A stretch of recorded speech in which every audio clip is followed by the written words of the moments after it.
UPSC में extra attempt की मांग को लेकर अभ्यर्थी ओल्ड राजेंद्र नगर में यहाँ धरने पर बैठे हैं। इनकी बस एक ही मांग है कि इनको एक्स्ट्रा अटेम्प्ट का मौका दिया जाए। इसको लेकर सुप्रीम कोर्ट में मामला जा चुका है। इनसे बातचीत करेंगे और जानेंगे आखिर कितना लंबा आंदोलन इस बार चलाने की योजना है।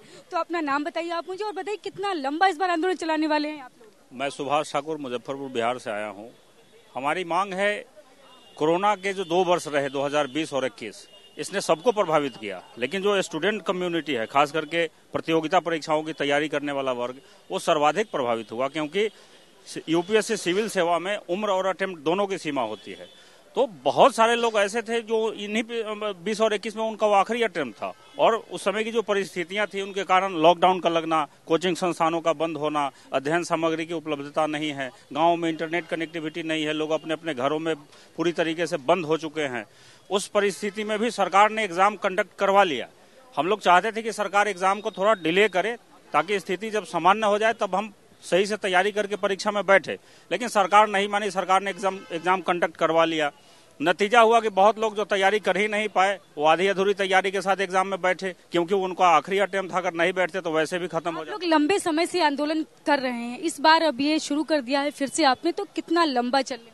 इस बार तो ये आंदोलन जब तक सरकार हमें हमारी मांग पूरी करेगी नहीं, तब तक हम हटने वाले नहीं हैं, क्योंकि लोकतंत्र में अपनी बात सरकार तक पहुंचाने के लिए हम अपने जनप्रतिनिधि के माध्यम से सरकार तक अपनी बात पहुंचाते हैं। हम लोग लगभग 300 सांसदों से मिले, उसमें से 100 से अधिक सांसदों ने माननीय प्रधानमंत्री जी और जितेंद्र सिंह जी को संबोधित करके चिट्ठियां लिखी। उन चिट्ठियों का भी कोई इलाज नहीं है, कोई उनका एक रिप्लाई तक नहीं आता है। लोकतंत्र में अगर संसद की बात न सुनी जाए, संसद की समिति होती है, हर विभाग के लिए एक संसद की समिति होती है। हमारे मामले में जो समिति है संसद की, वो रिकमेंडेशन देती है सरकार को कि सरकार जो कोरोना महामारी में छात्रों का नुकसान हुआ है, यूपीएससी सिविल सेवा के छात्रों का, इसकी भरपाई के लिए एक्स्ट्रा अटेम्प्ट और आयु सीमा में छूट प्रदान करे। लेकिन सरकार संसदीय समिति की बात भी नहीं सुनती है। सुप्रीम कोर्ट भी कहता है कि सरकार लेनियंट व्यू रखे छात्रों के प्रति, लेकिन सरकार सुप्रीम कोर्ट की भी बात नहीं सुनती है। तो ये प्रोटेस्ट अब आखिरी रास्ता बचता है। हम लोग पहले भी 1-2 बार प्रोटेस्ट कर चुके हैं जंतर मंतर पर, लेकिन इस बार ये हमारा तब तक चलता रहेगा जब तक सरकार हमारी बात नहीं मान लेगी। आप भी अपना नाम बताइए। और मैं देख रही हूँ कि यहाँ पर मेडिकल स्टूडेंट्स बहुत ज्यादा यहाँ पर हैं, इस आंदोलन में शामिल हैं। तो आप लोग क्या आप कितने दिनों तक ये आंदोलन चलाएंगे? और मेरा नाम डॉक्टर विद्या है, मैं एम्स से ग्रेजुएट हूँ। यहाँ पे काफी सारा मेडिकल स्टाफ है, क्योंकि सारी स्ट्रीम के लोग यूपीएससी की तैयारी करते हैं, उसमें डॉक्टर्स भी काफी ज्यादा संख्या में होते हैं। जहां तक ये सवाल है कहां तक ये आंदोलन चलेगा, तो ये आंदोलन तब तक चलेगा जब तक हमें अटेम्प्ट नहीं मिल जाता। हमारे साथ जो अन्याय हुआ है, हमने जो देश को सेवाएं दी हैं अपनी पेंडेमिक कार्य में, जो हम पर एसेंशियल सर्विस एक्ट लगा हुआ था और हम अपनी सर्विसेज नहीं छोड़ पा रहे थे, हमारी यूपीएससी की प्रिपरेशन जो हैम्पर हुई है, उसके लिए हमें लगा था सरकार बड़ी ही संवेदनशील होगी, लेकिन जो ऐसा बिल्कुल भी नहीं हुआ है। हमारे जो अटेम्प्ट खोए हमने, उसका कंपनसेशन सरकार को करना ही चाहिए और करना ही होगा, और जब तक वो नहीं करते हम इस अन्याय के खिलाफ अपनी मांग बढ़ाते रहेंगे। तो आप लोगों को लग रहा है कि ये आंदोलन इस बार अब सफल होगा, या आप लोग इस तरह से धरने पर बैठेंगे, मांग करेंगे, कुछ उम्मीद लग रही है आप लोगों को? जी हाँ, बिल्कुल लग रही है, क्योंकि हमारे पास कम से कम 150 प्लस सांसदों ने प्रधानमंत्री को हमारे पक्ष में चिट्ठी लिखी है। राज्यसभा की स्थायी समिति DSRC ने हमारे पक्ष में रिकमेंड किया है कि आप सभी यूपीएससी एस्पिरेंट को 2 एक्स्ट्रा टर्म दीजिए और 2 साल का रिलैक्सेशन दीजिए। तो इसके मद्देनजर लोकतंत्र में हम और क्या उम्मीद कर सकते हैं कि सरकार को और क्या चाहिए। छात्रों की जो मांग 18 प्लस राज्यों ने मांग ली, जो DOPT डिपार्टमेंट यूपीएससी का है उसने मान ली, SSC GD को रिलैक्सेशन दे दिया, तो यूपीएससी एस्पिरेंट्स को क्यों नहीं? बिल्कुल हमारी मांग पूरी करेंगे। हमें माननीय प्रधानमंत्री जी से पूरी उम्मीद है कि वो जल्द ही हमारी मांग पूरी करेंगे और हम सब 2023 में अपना एक्स्ट्रा अटेम्प्ट वाला एग्जाम यूपीएससी का लिखेंगे। Thank you. तो आप अपना नाम बताइए। आप लोग यहाँ पर धरना ओल्ड राजेंद्र नगर में, ये जो अभ्यर्थी हैं यूपीएससी के अभ्यर्थी, उनके साथ में मिलकर धरना कर रहे हैं। क्या अगला आप आज धरना करेंगे, क्या अगले दिन कोई और मतलब किसी और तरह से इस प्रदर्शन करने का इरादा है? मैम, कल भी हमारा धरना ही प्रदर्शन रहेगा। शाम को 6 बजे से हमारा ये है कि जन आंदोलन को अपने साथ रखने के लिए, उनको बताने के लिए एक कैंडल मार्च सिंबॉलिकली हम कर रहे हैं, जो हमने पिछले 19 तारीख से लेके 25 तारीख तक भी करी थी। पहले 26 तारीख को हमारा ये प्रोटेस्ट होने वाला था, लेकिन 26 तारीख को प्रोटेस्ट की हमारी परमिशन कैंसिल कर दी गई थी। उसी चीज को आगे बढ़ाते हुए सेम तरीके से जो परमिशन हमें तब नहीं मिल पाई थी और कैंडल मार्च जो हमने सिंबॉलिकली आगे रखा था, उस कैंडल मार्च को हम आज भी परफॉर्म करेंगे, जो 6 बजे से हमारा स्टार्ट होने वाला है। आज 6 बजे से लगातार कैंडल मार्च कल भी चलेगा, आज भी चलेगा, और अब अगर जो रहता है प्रोटेस्ट हमारा कल भी है, और अगर नहीं मानते हैं डीओपीटी मिनिस्टर जी और प्रधानमंत्री जी, तो ये धरना प्रदर्शन आगे भी चलेगा। तो ये सरकार की तरफ से क्या आपकी किसी से बात हुई है, उनके प्रतिनिधि से कोई बात हुई? हम लोग लगभग गृह मंत्री जी और माननीय प्रधानमंत्री जी को छोड़कर मैक्सिमम कैबिनेट मिनिस्टर से मिल चुके हैं, सांसदों से मिल चुके हैं, पार्टी में जुड़े बड़े नेताओं से मिल चुके हैं।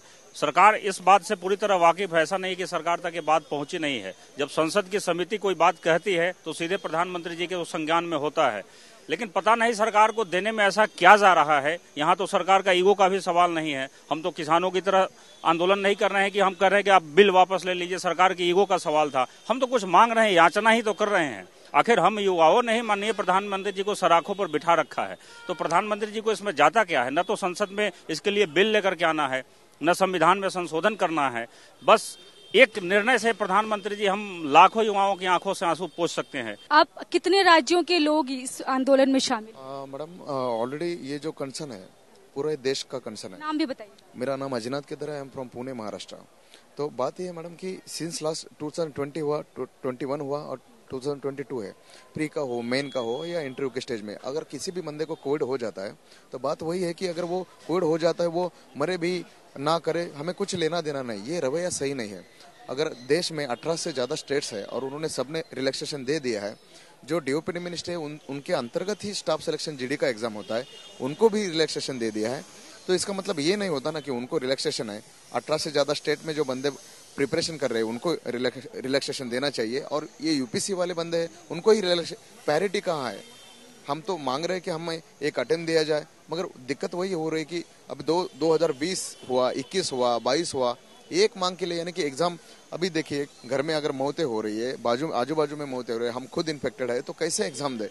और ये नहीं, आपको अच्छा होना चाहिए था क्योंकि बाकी लोगों ने नहीं क्या क्वालिफाई किया, ये तो तरीका नहीं है ना। तो कितने लोग इस आंदोलन में शामिल है, कितने छात्र लगभग?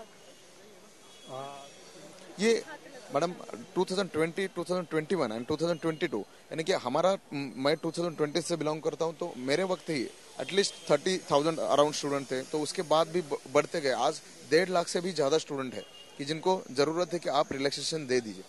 1.5 लाख छात्रों के भविष्य का सवाल है। बिल्कुल बिल्कुल बिल्कुल। और हमारा मानना ये है कि इसमें कोई गलत नहीं है। हम कुछ ऐसी दूसरी या रिजर्वेशन या कुछ हो जो बहुत ज्यादा कंटेंशियस मुद्दे होते हैं, वो तो बात ही नहीं होती है। बात इतनी है कि आप सुनिए बात सही से।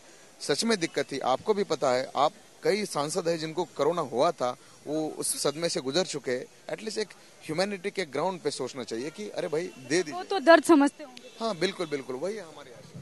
तो देखिएगा यहाँ पर छात्र हैं, ये अभ्यर्थी हैं, यूपीएससी अभ्यर्थी है। देखिएगा हम आपको पीछे दिखाएंगे, ओल्ड राजेंद्र नगर में यहाँ पर ये यूपीएससी अभ्यर्थी हैं। इनका सिर्फ एक ही मांग है कि हमें एक्स्ट्रा अटेम्प्ट दिया जाए। लंबे टाइम से मांग रही और कोर्ट तक ये लोग गए हैं, लेकिन अभी तक इनकी मांग पूरी नहीं हुई है। इनका कहना है कि हम सरकार से सिर्फ और सिर्फ एक मांग कर रहे हैं। 1.5 लाख अभ्यर्थियों के भविष्य का सवाल है। कम से कम सरकार है जो है उसको अभ्यर्थियों की तो सुननी चाहिए। जो यहाँ जो अभ्यर्थी बैठे हुए हैं, जाने कितने परिवार इससे उनसे जुड़े हुए हैं, कम से कम इनकी एक मांग सिर्फ है। तो इस एक मांग के साथ में सरकार को आकर इनकी मांग पूरी करनी चाहिए।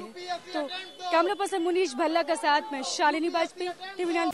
दिल्ली NCR की हर छोटी बड़ी खबर जानने के लिए सब्सक्राइब करें अपना पसंदीदा चैनल TV9 दिल्ली NCR।